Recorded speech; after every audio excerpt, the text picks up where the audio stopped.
Рядом с башней находится вход в депо, или по-эстонски «депо». Раньше, как несложно догадаться, это было депо для поездов. Сегодня на территории, именуемой депо, раскинулись киоски с фастфудовской едой. Но это не просто фастфуд в обычном понимании этого слова. Все-таки это Телескиве, а значит, что и здесь виден творческий подход. Во-первых, обратите внимание на сами киоски. Они тоже, как правило, выкрашены в граффити. Но главное, что в каждом таком киоске или павильоне продается совершенно разная пища, причем представляющая какую-то отдельную страну. Тут вы можете отведать азербайджанский шашлык, греческий кебаб, итальянскую пиццу, японские суши, индийскую кухню, шаурму и еще кучу всего. Это невероятная задумка таким образом использовать наследие заброшенного вагоностроительного завода. Кстати сказать, из контейнеров сделана также гостиница, расположенная на территории депо. Куда более интересно летнее кафе «Пеатус», которое на данный момент, увы, закрыто. Кафе «Пеатус», что в переводе означает «остановка», представляет из себя небольшую площадку, по бокам которой стоят два вагона поезда. В чем-то похожую идею позаимствовала расположенное по соседству экзотическое кафе «Джунгли». На его территории стоит два двухэтажных автобуса, покрытых тропическими лианами. В антикварном магазине рядышком, среди всякого барахла, вы наверняка найдете что-то из своего советского детства.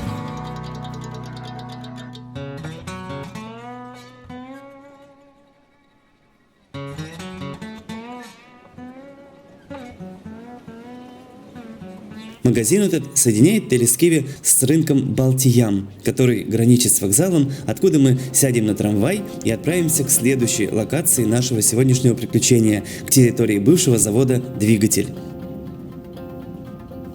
Пока мы едем, вкратце расскажу об этом заводе. Это тоже вагоностроительный завод, как и завод Калинина, в котором мы только что были.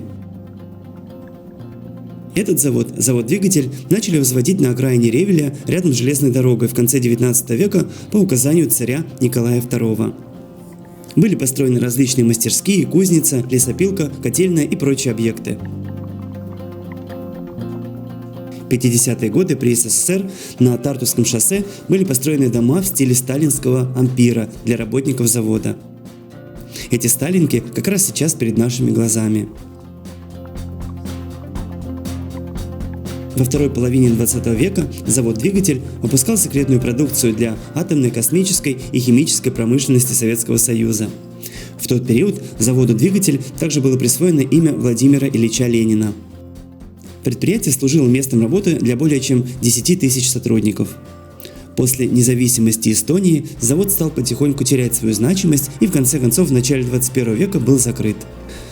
В 2007 году на его территории началось возведение Yliomisto-City, городка Yliomisto. Именно сюда я и приехал, в район Yliomisto. Район этот расположен на окраине Таллина, это бывший поселок. Ориентир Yliomisto – колесо обозрения, которое видно отовсюду, в том числе с моря. Самым известным объектом района служит Yliomisto-центр, самый крупный торговый центр Эстонии. Торговый центр этот, в общем-то, неплохой, похожий на финский, но не ради него я сюда приехал, а ради городка Yliomisto-City. Я нахожусь на Петербургском шоссе, бывшем Ленинградском шоссе. Сюда меня привез трамвай. Yliomisto-City расположен по другую сторону железной дороги, и чтобы попасть туда, нужно перейти длинный километровый мост. Дальнейшие минуты прогулки принесли мне неописуемое удовольствие. Дело в том, что местность в округе – это типичная окраина любого советского города, включающая в себя множество железнодорожных путей.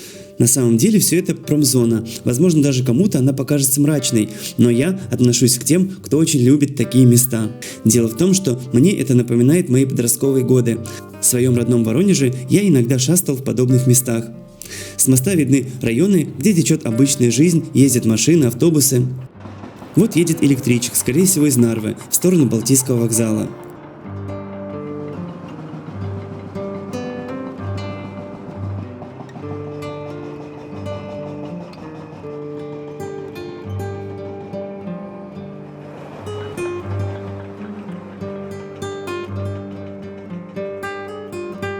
Помимо прочего, с моста виднеется моя главная цель – городок Yliomisto-City.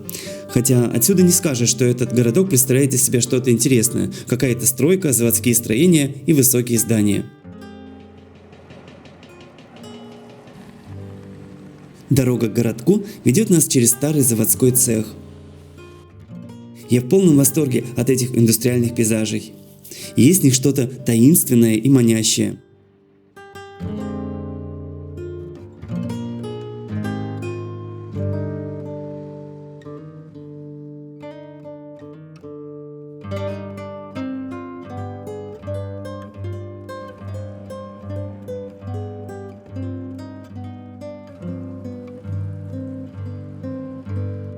На другой стороне железной дороги видна громадина какого-то бывшего предприятия, а также виднеется маяк, так называемый Верхний маяк.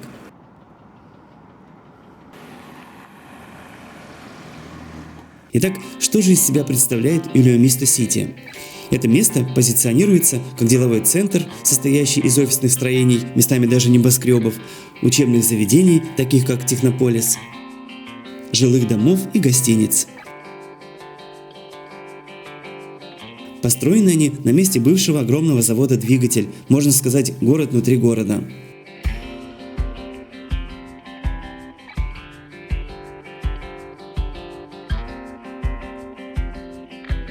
Ну и, конечно, Иллиомисто-Сити – это место, где просто приятно прогуляться и отдохнуть.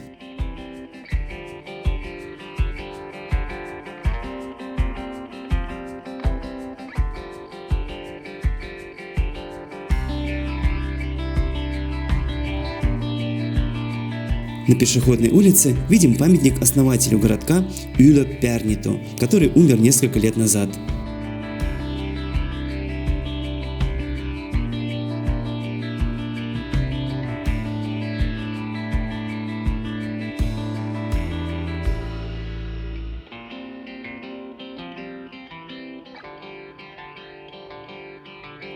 К счастью, часть построек завода «Двигатель» сохранились.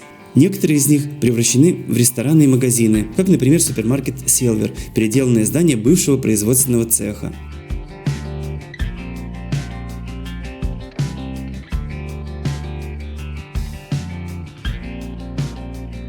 Одно из старейших заводских строений, центральная лаборатория, построенная в 1899 году, превратилась в офисное здание.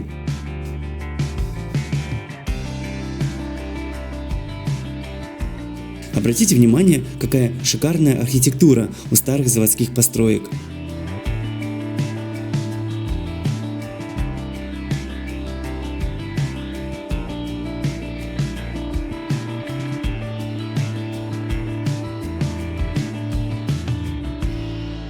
В одном из корпусов механико-монтажного цеха, тоже конца 19 века, теперь открыт ресторан «Виктория».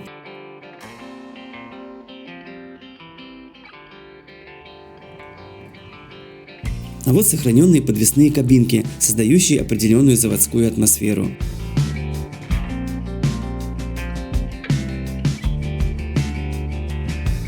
Увы, мне не посчастливилось увидеть вот этот заводской корпус с советским лозунгом на русском языке.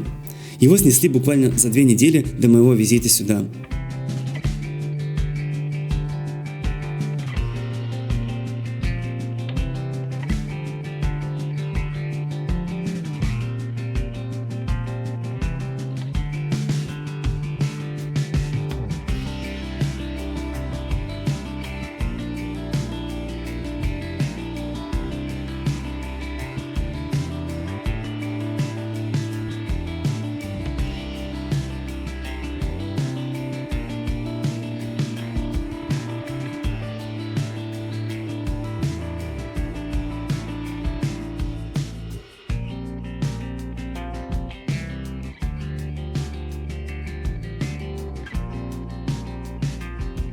Красивое, выкрашенное в желтый цвет здание в стиле ампир – бывшая администрация завода «Двигатель». Построено оно было, как и многие старые здания здесь, в 1899 году. Сегодня в нем открыта частная школа предпринимательства. Изюминкой городка Иллиомисто-Сити служит его парковая зона с озером и водонапорной башней, отголоском заводского прошлого.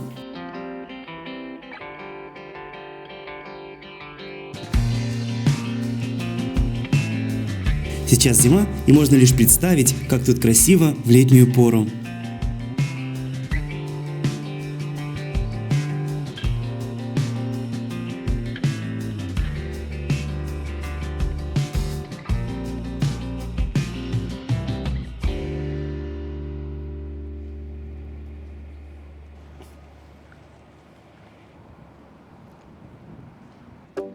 На этом наша сегодняшняя прогулка подошла к концу. И мы с нетерпением будем ждать возвращения в Таллин, где нас вновь и вновь будут ждать очередные интересные открытия.